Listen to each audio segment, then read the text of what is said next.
Okay, 1, 2, 3. 4. In a world where writers, directors, producers, and actors are all fighting to get their films made, comes a podcast that gets into it like no other podcast has ever gotten into it before. So, this summer, hang on to your laptops, because this time, there's no rewrite. Starring Mark Ice Roberts, Rod Tuddy Riggs. Let's get into it. Rated R. Under 17. Not permitted without a parent. Ladies and gentlemen, welcome to Film Hustlers. Today we're going to get into it. We are. We already kind of got into it a little bit before the show. We've been into it for like an hour. Yeah. But what's really cool is that I get to come back to my own show. About today is that I get to welcome you back to your own show. Welcome back. Thank I know you had to Thank work. you. We explained to everybody that you actually have a real job. And I got to actually split in like about 5 minutes. You got to leave in 5 minutes. Seriously. I was thinking about how cool it is to get into conversations about how to get your movie made. Yeah. This podcast was put together by you. Yeah. You wanted to talk about film. It just started off, you and I talked about the same thing for over a decade. And I was like, you have a wealth of knowledge that somebody like me could use, or other people out there like me could use. And you weren't into it. You're like, nah. And then next thing you know, you're like a host now. You're like a podcast He's host. doing it without you. I know. You told me today. Well, look how exciting this is. We started the podcast. You started your 10,000 hour movie. Yeah. Clay Epstein, yeah. who is a film distributor at Film Mode. Yeah. He came in. Yeah. He's giving you advice about your movie. Yep. I mean, these are all like mini meetings. Yeah. Right? You're having little meetings with people, and you're enrolling them and getting excited about what you're doing. Met with Nahara on Monday. We're going to be doing some You're stuff doing something together. with Nahara. He was on the podcast. Yeah. So I guess what I'm trying to say, it's about realizing that you're having people here. We're meeting with them. Yeah. They're little meetings where you're discussing your movie and getting them excited about your movie. And out of this comes a relationship that may benefit you and your movie, and it may benefit them. And we're all in the same boat. Like what I've noticed is we're all like, Clay was a filmmaker. I'm a filmmaker. You're a filmmaker. You know, there's a creative force behind everything we're talking about. And we're all kind of like,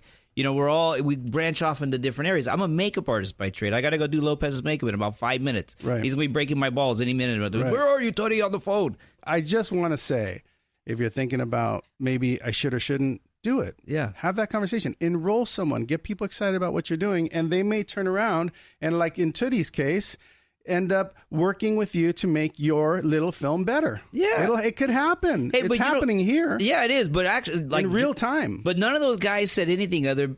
I had to show him something. Like Joel read the script and then he got back to me. He didn't say right away, "I'll do that." You know what I mean? He said, "Well, let me read the script. If it's something I'm not saying it's just because of the podcast. I'm saying that it is a very good way to meet people. Yeah. And it's a good thing that you're a good pitcher because they're getting excited about what you're doing. And I thank you for this, Rob. Well, you're welcome. They believe that there's talent there, and they're ending up working with you. So I think something to be learned from this podcast. I go back to Motley Crue. I told you this in the beginning. When we started this band, all we needed was a laugh. Years gone by, I say we kick some ass. Bam! There we go, Crazy, Nichols. man. Crazy. Well, That's the bridge of one of the songs. That is. Is that what they call it? I don't even know. Well, is that a bridge? Yeah. All right. The reviews are pouring in, too. A new one today. These guys are the real deal. Oh, us? 5-star, yeah. What? That's just what right happened? now. We got 5 stars, player. The reviews are coming in on iTunes. Just wow. people loving it. Thanks, Dave. Very exciting. Appreciate that. These guys are casual. They're casual, sometimes hilarious. No, that's bullshit. That's always. Come on. Come Can't on. be always hilarious. Dave, thanks for being here. I want to talk about extreme music. Yes. This is very exciting. We have co-founder, CEO of Extreme Music, Russell Emanuel. Good. Did I say that right? You said it right. Okay, good. Well, Mark's wealth of knowledge to an empty wallet of knowledge. well, I doubt empty wallet. I've read the bio. Yeah. Apparently, you sold this company for quite a bit of dough. I saw the Rolex. It's nice. I'm curious. Did once you sold it and then it sold to Sony, did it sell for lots of money to Sony? Of course, yes, it did. Yeah, more than what it originally sold for. Yes, allegedly. Oh. Allegedly, that's a good way to put it. What we're here to talk about today is I have really believed in music libraries for a long time as a producer. I've used them. I used them on Mexico's Next Top Model. The entire thing was from Extreme Music Library. I just did a documentary called Love and Betrayal It's a true crime thing. Every song in there, even my title song, is from Extreme Music. Wait, am I paying for this? And the exciting thing is that they do lots of stuff. But before I get into all of the things that Extreme Music does, I want to get into Russell Emanuel's life, because you had a very interesting life. And honestly, you really are providing a service that's super valuable to television, film, and all sorts of media. And we're going to get into how even now you guys are composing with Hans Zimmer for huge shows and huge movies. Right. So tell me about how you got started. Back a long time ago when dogs were still fish, I had this kind of dream to play guitar.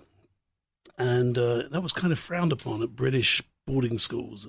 I left very early at 15, no real qualifications. Spent a short period of time in the military, and then was a sound engineer. Various studios in London, including Abbey Road. And you were a sound engineer at Abbey That's Road? amazing. Who was going through there at the time? Oh, I mean, the usual suspects. I mean, George Martin, all those guys. Yeah. I mean, it was the 70s. I was 16 years old, so it was back in the 70s. So it was a great time. Yeah, a good time for music. It was a great time for music. It was an amazing place to be. But unlike all of the other people starting around me at that time, I quickly realized that being locked away in a studio wasn't what I wanted to do. Right. Which a lot of people is what they wanted. Yeah, absolutely. And I'm very good at it. I probably wasn't that great at it. Right. And I did it really to kind of support my love of playing guitar and wanting to be a musician. Right. So when you left there, I know that you spent a long time as a band manager. Yeah. I did everything, really. I was just hustling. I think, in all honesty, I was a proficient musician, not a great musician. Mm-hmm. Still play. But it probably dawned on me very quickly that these kind of people playing around me were incredible. Did you ever sit in with a band that you were on tour with? Oh, yeah, and all the time. And I toured with some bands that I had absolutely no business being involved with as well. Oh, yeah? Because I was kind of, a friend of mine was a drummer and a fixer at the time, and I remember the Stylistics were coming through to do a Air Force base tour of the UK, and they needed a bass player. And crazily enough, he goes, "Hey, you can do this." I'm too Jewish to play with the Stylistics, but I do remember rehearsing really hard, practicing for a few weeks, and I thought, okay, I can just hold this down. And then they came in to rehearse. The band actually arrived from America, and they came in to rehearse, and the singers were all facing us for the first day of rehearsal. And I remember playing the first number as the big intro, and just as they were about to start singing, they did the spin. Oh, and they spun, and I just lost it completely. Lost it, laughing, and I couldn't hold it. But I needed to take 5 to put it back together. And then so that hadn't started very well, and then 10 minutes later, we're playing the song, and they start to go, and on drums, and they introduce the drummer. He does an incredible solo, and on keyboards, and he's shredding this great solo. I go, oh, shit, it's coming. He's going to want me to do a bass solo. And Russell Emanuel on bass. I said, I'm only just about holding this song down. Right. Did you solo? I don't think solo is the word. Yeah. Solo, so they couldn't hear you, right? It was solo. Yeah. And I was fired. And that was, And that was the end of your... that was the end of my soul career. Well, music is a big part of everyone's life, whether you listen to it or you play guitar or you inquire, we're all sort of connected to one way or the other. That's really cool that you spent some time mixing and being an engineer, and then you went on the road with some pretty cool bands. Yeah. And, one thing that I remember, we would rent facilities to edit our movies or our TV shows, and you'd go into those facilities and there was a wall of CDs, and you would go to that wall and it'd be like comedy CD, or drama CD, or action CD. Right. That's old school, Robert. Yeah. But this is where it began, right? You would go there, and I remember talking to the post house and saying, is it okay if I use this for my project? Sure, yeah, it's we've already bought it. Right. So in some cases it would work, in some cases it would not. It was very difficult because you had to find the tracks, you had to listen to all of them, and it was labor intensive because you had to grab the CD, pull out the CD, put the CD in, right? Then ingest the CD. Like all this stuff was not easy to do back then. No. Right? And think about how it was when it was vinyl and quarter-inch tape. Yeah. I mean, that was nuts. So did they do libraries like that on vinyl? Yeah, oh, absolutely. Wow. Well, You had starting in to, the right? 70s, and before that, When did it start, this whole library of music thing? reportedly in the 40s. I wasn't. So you could- A lot of people think I was around. But, No, but, you're a young man. You're a young man. So in the 40s, you could buy an album and use those tracks Well, it was- for your show? yeah, at the time it was in answer to people wanted to relicense hit, just like they do now. Right. They wanted the hit of the day, and it was unaffordable. At that time, I think it was sheet music that you were renting and paying for the rights for. And then you would go record that. You'd go and record that. Exactly. There's still a publisher and a writer at the end of the day. Nothing's changed there. Right. My experience was when I was working in the mailroom of this library that was producing on vinyl. What would happen was we would send the vinyl out to all these post-production houses back in the UK. They would audition tracks, and then they would phone us and order that track once they'd selected it on quarter-inch tape because they needed it to transfer Right. it then onto mag or whatever they were doing. What a pain. It was, Wow. the whole process would take a week. Right. That was cinema. Like that was like Yeah. that's the art that like Scorsese and those guys talk about. Now you just go on your computer. It's so easy. I do it on my iPhone when I do little videos and Try stuff. this, try Yeah. that, try Yeah, this, yeah, try that. like the iPhone, you have the iMovie. Yeah. You know the little videos I do Sure. for I do like Instagram, Sure. me combing my hair, but it's so easy. You could do do it the like same that. thing. And you put nice music on. I it. do, but Yeah. it's so. I mean, Yeah. just pick, plug and play. So here's You know what though, Roberts? I gotta go. All right, I'm buddy. being Well, listen, beckoned. Dave, sit in. Would you? I know, but Yeah, get Davey, in here. hop in there. All right, we'll see you later. Take care of Mario. Now we can really get down to business. Now, Thank we were you. just waiting to Yeah. Oh, now we're gonna talk about the good stuff. We're gonna start over. Yes. Thanks, buddy. I appreciate it. Now we're gonna get into the really interesting part about it. So, the libraries. We're going to make libraries really interesting. Yeah, this is actually fascinating. Maybe just to me, but you had the library on vinyl. That was complicated. People had to pick them, then order them, then you had to deliver it a week later. Right. Then the CDs came out, which were, I don't know that they were considered top quality music. Yeah. I think they were just sort of something that you can use to temp your product in the 90s and early 2000s. It wasn't really like, this is quality. This is high level stuff. No, because I think that library music had kind of suffered from this reputation of it's where composers go to die. Or alternatively, it's where composers that couldn't quite make it, went to have a career. Right. Thankfully, the industry has changed dramatically. Yeah, it has changed. And gosh, I don't want to sound arrogant at all about this, but we were very lucky with our timing. It sounds like some master plan, but we came in with a mission to create a production music library, had the same values as any commercial label, And you did. and used the real deal composers. Yeah, and you did. Just to keep the timeline straight. So in the 90s, there was CDs. In the 2000s, there was still CD. It would come out every quarter. You could buy like the new whatever it was, right? Was it every quarter? Right, it was different for us in the UK, but I know about this model. about every It was, quarter, right? yeah, subscription And, kind of. Yeah, they'd send you like your new drama tracks, Right. your new comedy tracks, and they even went as far as to be like your new slapstick comedy tracks, right? So it was always like a certain kind of music, and they were interesting, and you could use them, and they were fine, but they weren't high quality. When did you decide to get into the business of extreme music?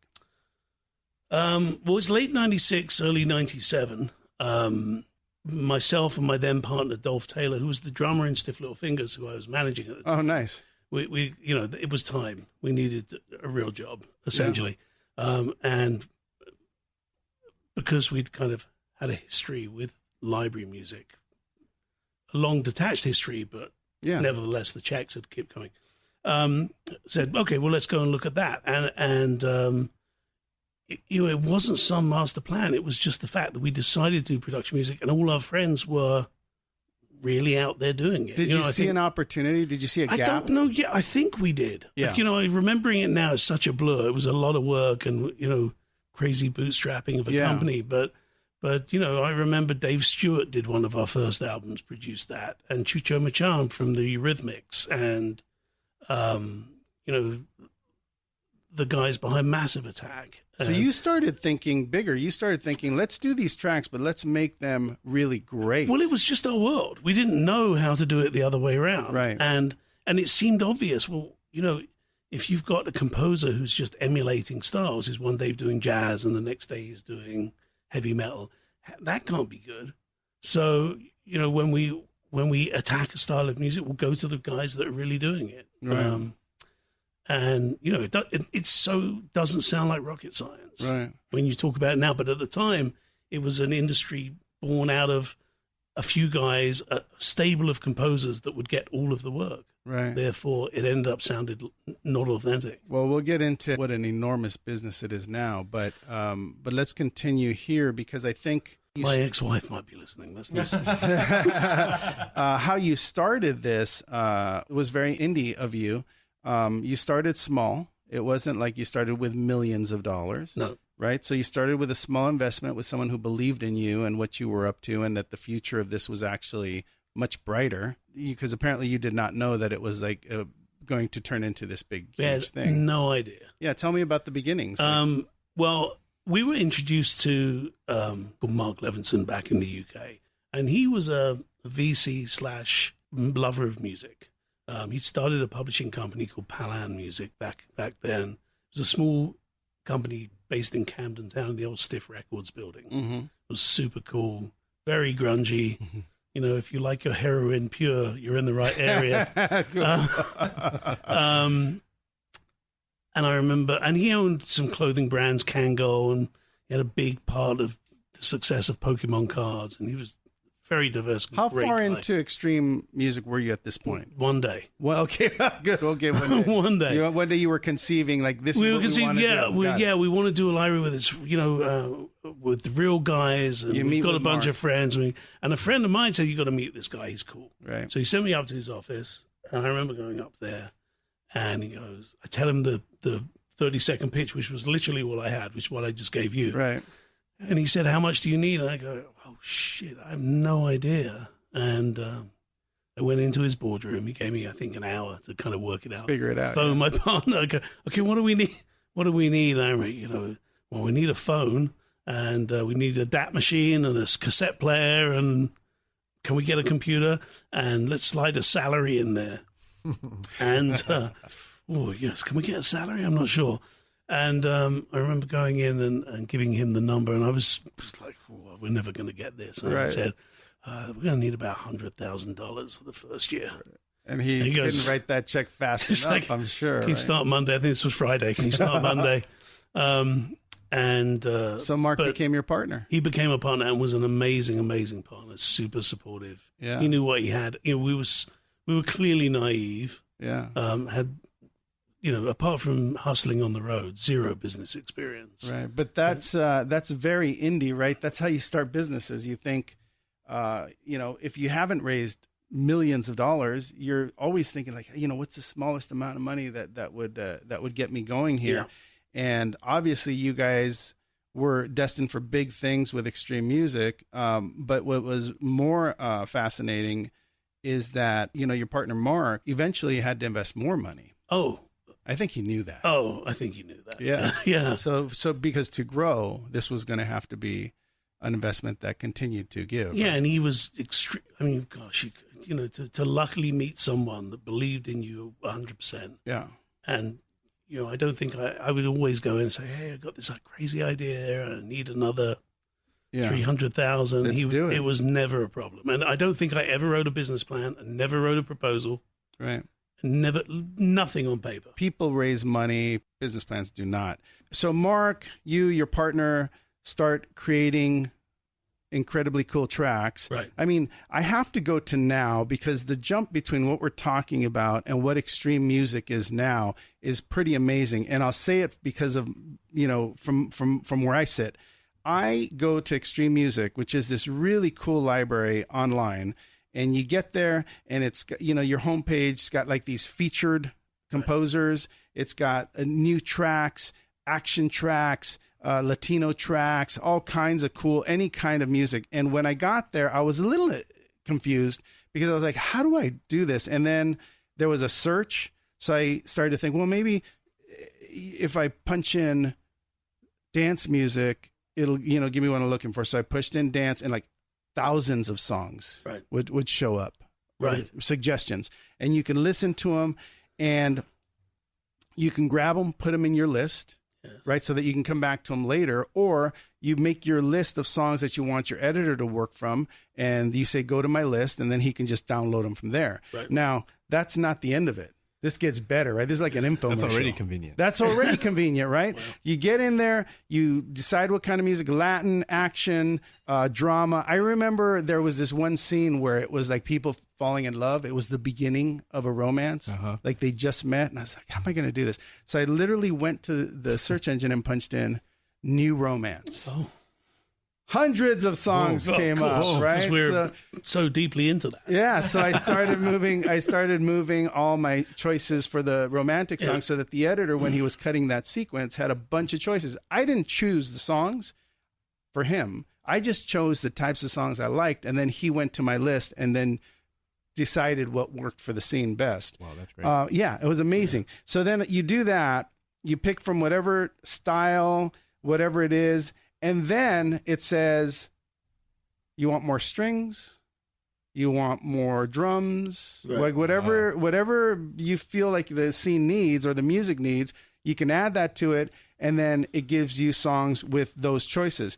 Now, as if that wasn't enough, then you get into, like, let's say I pick a song and I'm watching it in a scene. I'm like, oh man, if it just wasn't as driving, because you have different choices. It gives you a vocal track version. It gives you a no vocal track version. It gives you a no strings version. It gives you a no drums version. But if you want more automation, if you decide you want it to sound a certain beat or be a certain length, which by the way is really important in our business to have it match the end of a sequence, right? To take the end and have it end a scene. Right. You could mix it, pick the length of the thing, punch it in, and it remixes it for you and puts it together. Awesome. Yeah. Did I get any of that wrong? Holy shit. What an interface. That's great. Did I get any of that wrong? There is the end of our Abbott. No, look, it's, first of all, you picked up on something very important to me. On the other side of this, which is talking to our composers, I'm constantly saying, focus on the end of this song. It's the most important thing for editors will go to the end. How am I going to get out? How am I going to finish this? And they'll discount the song that they love if it's not great. So I'm glad that you picked that up. Look, innovation is so important for us. This world is moving at a crazy speed.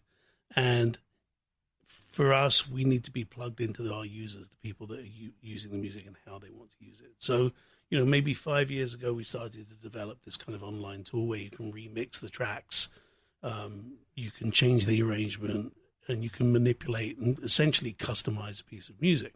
And the reaction was crazy. We're super lucky. We've got people working within Extreme that just love the mission.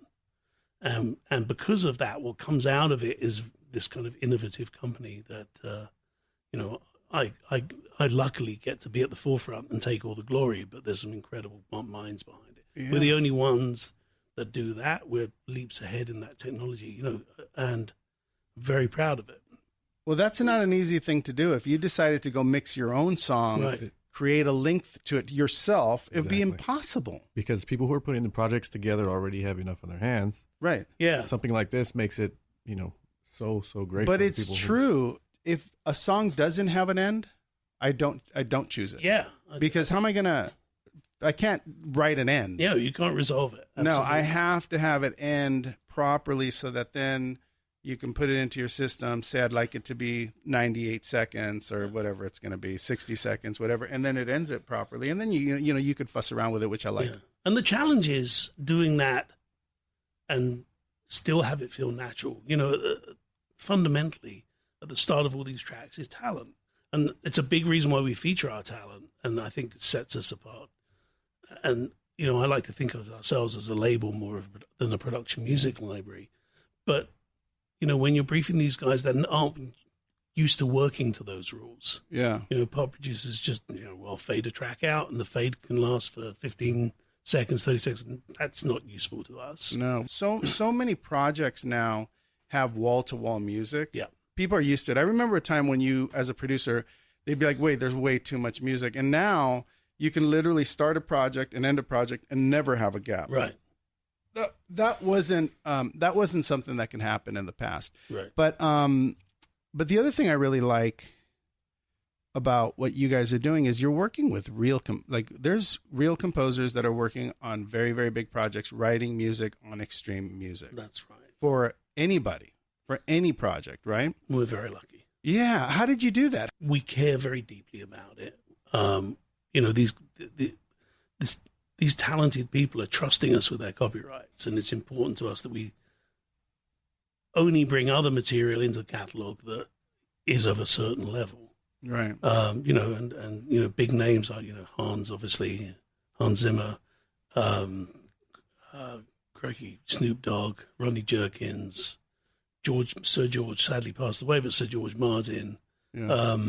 God, the list goes on. So if I'm a young producer doing a small project, I could literally go to Extreme Music and get Hans Zimmer's music on my. You can, absolutely, yes. And not for insane amounts of money, which it would cost me to hire someone like That's that. Right. But I can license a track that works for me. Yeah, and I think our model as well is non-exclusivity. So our goal is, yes, it's affordable, but from the composer side, that track, rather than being used on one project, will be used on hundreds of projects. Therefore, everyone's got to live, everyone's got to pay the rent, and again, that's something else which is important to us, that we share revenue with our composers. And I don't know if you know, a lot of companies don't. They buy out the composers, right? And that's it. For us, every dollar that comes in the door, we share with our talent, and it was important for us to do that. Right. Without it sounding like a hippie commune, because it is a business. Right. You can't continue to get existing talent to give you material, right, and them to, because they're our biggest A&R resource. They'll recommend it to their friends, and right. If no one's making any money, that quickly stops. Yeah. Are you a worldwide company? We are a worldwide company. Like anywhere in the world, you go online, you can get Extreme Music anywhere for your in project. The world. That's pretty amazing. Yeah. We have, crikey, what is it now? 7, 8 international offices, and then the online service means you can license it. Wow. Why didn't I know about this? I should have gotten into a different business. You should have. You can still. This is silly. Yeah, I mean, you can clearly sell it. So well, now you know. There you go. Well, I can only sell it because I've used it numerous times. So let me ask you this: on the other side, let's say there's a young composer out there, 16-year-old kid who's in his garage with all of his equipment and can play every instrument. Could that kid compose music for Extreme? Yes, really, absolutely. Wow, I didn't expect that answer. No, here's how. If they're super talented. If they're super talented, and for a young composer coming out, he's really got to look at the gap in the catalog. He's got to look at what we do and then find out what we don't have. And that's where it becomes attractive.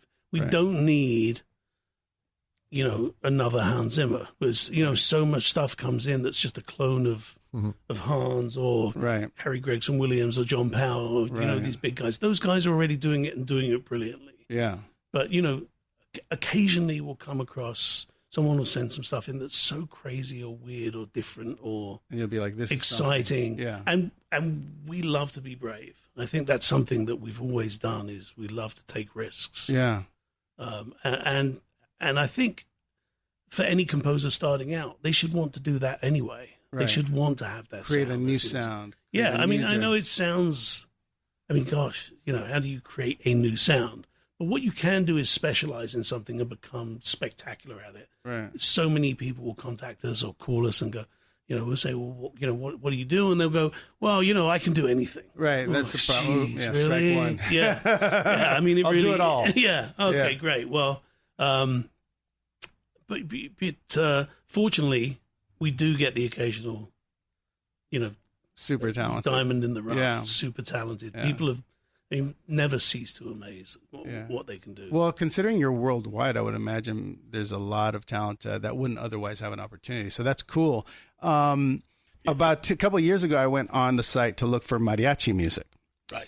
And I think only 2 things came up. Yes. It was like 2 selections. I was like, what? So all you music makers, Yeah. Yeah. Right? Well, wanna fill exactly. those gaps. Yeah. No, Well, there wasn't a lot of Latin music in London. Right. And it was just not in our consciousness. Right. And then I landed here and I was like, whoa, there might be something in this Latin Big. stuff. Yeah. Huge. And we have a new label that we've recently started called El Dorado, which just specializes in that. And then everything from Latin pop, Latin hip hop, Right. to traditional mariachi and stuff. And it's all authentic. We won't take anything. This conversation gets more and more exciting because you and Hans have been composing for huge things. Right. For The Simpsons, Planet Earth 2, A Blue Planet. We're working on I can't talk about it, but then another one at the moment. Mars. We did do the planets, Yeah. which is essentially Planet Earth for the solar system, which did very well recently. But The Simpsons, that's pretty amazing.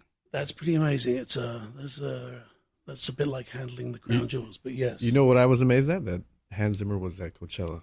performing, yeah. and people loved it. We're going People crazy, loved it. Yeah, really? going crazy. They were He was playing crying at the everything. Lion Dark Knight, King, yeah. Inception. It was great. But that's pretty cool. I mean, extreme music doing whatever it's doing, but then you have like this super exclusive. Well, we started a company about 5 years ago called Bleeding Fingers. And unlike Extreme, it's a custom scoring. So if I go to Bleeding Fingers, then you guys sit down with me and we discuss, and we show you picture, and then you score to picture. Exactly, yeah, that's right. We have a team of very young, exciting new talent that comes through there. What was happening was, I don't know if you know that Hans has a facility with a bunch of studios in Santa Monica. No, I didn't know that. He has 4 buildings, now 5 because Bleeding Fingers has a building. There's, I think, approximately 50 studios in all on the campus. Wow. That's where Extreme's based as well. And all this great new young talent was coming through and starting their careers as assistants, working for these composers. And then there was nowhere for them to go, so they were leaving. So we wanted to create a vehicle to kind of, harness that talent, accelerate it into the industry, provide support. And it's doing incredibly well. So now you guys are training them and taking the best of the best and turning them into composers. Yeah, well, it's a unique situation where we can spot great talent coming through as these assistants because they're all kind of co-writing, or we take them on because they're potential new talent, and you can see the great ones. And now we've got this great vehicle that they can kind of graduate into. And we're providing amazing projects for them to work on. And it's obviously working because to get shows at the level that you're getting shows, have you been nominated for anything yet? We've got an Emmy nomination this year for Cats. What? For Big Cats. Which we did this gets, I mean, and we have That's 2 Emmy huge. nominations previously, and we've had a couple of Music and Sound Awards, and so that's how much the world has changed. That's how much our industry is constantly growing. There are filmmakers out there, there's TV producers out there that don't necessarily know about extreme music. They don't know about these libraries that you can go to find music online. Or like me, I wasn't that interested because I didn't think it was that much quality. I always wanted to use, someone who actually wrote the music. But you know what? You don't always have the time for that. And the quality of the stuff that's being produced by Extreme Music, by these other great composers that are coming to Extreme Music that you have partnerships with, is at the level of Emmy Award winning and nominated music. So you're not going to beat that. That's pretty cool. I hate to sound like a commercial because this is not a commercial, by the way. No, but you used it and you've seen how I used it easy many times. My wife good. has used it many times. My wife's the executive producer of Disney Weddings. there you go. Joel High. Joel High. Does Joel High recommend you? I don't know that he does recommend you guys. Oh, really? Yeah, he was amazing. I was listening to the podcast. He was. I'm going to say proactive. he does not recommend if you he guys. does, I'm going to have to phone. You may need a I check. have pictures. Let's call him right now. I'm just kidding. He was very complimentary of you guys, but I think He's amazing. the amount of product being produced every year, the amount of streaming services, and the availability of networks is huge, and that just means that more music is necessary, more cues are necessary, more composers are Can you necessary. just say that again? Yeah. So I don't think you guys are going anywhere soon. You just keep growing. It's fun that Sony is involved. Does that mean that you get? Do you get any of their library? Did they add anything to Extreme Music when they bought you? We do have access to some of the game scores that they do for PlayStation. Oh, cool. And we've been able to help out in that area and bringing those into the licensing. But no, pretty much. I mean, they've been a great partner. 2008 was when we were acquired by Sony, and they've been nothing but Lucky you. You get acquired during the crash. How lucky is that, right? Holy mackerel. I know, we're very lucky. And they were, yeah. I got to rub you for luck. Yeah. I rubbed me for luck. Yeah, right? Shoot. Well, one of the last things I want to ask you is, considering you're growing so much, my wheels are turning. What if there was a television show, kind of like American Idol, where these new composers are writing music for Extreme Music? I don't know. There's got to be a show in there somewhere. Yeah, look, obviously we do it every day, so we take it for granted. Maybe, who knows? Yeah. Stranger things have happened. Yeah. Or you could have like 3 guys score the same clip. And see who's better or something. Yeah. Now you're talking. We ran a contest with SoundCloud at the start of Bleeding Fingers. Hans wrote a theme, and the SoundCloud community were invited to kind of reimagine it and remix it and recompose it. And it was great. We found some incredible talent. And the guy that actually won that contest is now one of our composers. Really? Wow. Yeah. So can composers on Extreme Music make a great living? Can they buy houses? Oh, yeah. I have to be careful here. But no, absolutely. There are people in the space. I mean, I think you saw there's a Forbes article that says there's $2 billion business. Yeah, it's huge. Yeah. So then you get in there and you become someone that fills these gaps and people start. I mean, as a producer, I do favor certain libraries on Extreme Music, but there's so much that I don't look at. Like there's punk rock. There's a big punk rock sort of contingent on Extreme Music. Yes. There's a big grunge sort of contingent, which is cool. And I think that's for the skateboarding shows and and there's everything. Shows. There's everything. There's no music we won't go near. Yeah. Are you planning on having? Are you going to come back and do music and have your own band someday, or is that over? It's very interesting that you say that. I mean, I still compose. Obviously, I don't get much time to do it now, but I do still compose for Extreme, and the same rules apply. And it's great. I still don't have to have a hit record, and I don't have to sleep in the back of the bus, which is the luxury of it, really. We do have a house band, which I'll send you an invite to our next show called Courtesy Flush. Do you play? Wait a minute. Do you play in this house band? Oh yes. Oh, okay. Good. Yeah. Oh, I guess that was that was the question. Okay, good. So you are still playing music for yourself. I will invite you to the Halloween party. That's exciting. Get a full eyeful of that. That's awesome. Yeah, you may need. I don't think you can unsee it. Well, I'm looking forward to it. I know Joel had some questions. Maybe we'll have you back on one day. We can talk more. Love to. With a music supervisor who knows what he's talking about. But is there anything we didn't cover that you want us to know about Extreme Music? No, I think this is quite the operation. Yeah, I don't know. I'm going to take all of this, and this is going to be my new ad. I'm going to find everyone that works in the marketing department can go home now. That's right. Just cut this one up and turn it into your next year's campaign. That's amazing. When I had Joel on the show and we talked about it, it was organic. It just sort of came out that we talked about Extreme Music, and then I thought, why don't I send this podcast to Extreme Music and see what they think. And I literally went to your site and went down to information, contact, and just sent it to anybody. And the great thing is someone immediately got back to me and goes like, hey, thanks for sending the podcast. We'll send it over to somebody. We'll get back to you. They got back to me. You know what? We love the podcast. Russell would love to be on. And I was like, really? Yeah. That was very cool. No, I'm subscribing. I love what you're doing. Thank you. I'm a big fan of podcasts anyway. Yeah. And this is right in the zone. Well, look, we're big fans of extreme music. I wish you a ton of continued success. I think there's a lot of value in what you're doing, and I think now it's just super obvious. I know it wasn't when you started, but now where we're headed, the amount of content that the world needs, all that content needs music. It all needs a soundtrack. It all needs a soundtrack. So, continued success. I know that you're going to do extremely well in your life. Hopefully you can kick down to some of us indies down. I'm not sure. I'm really not sure.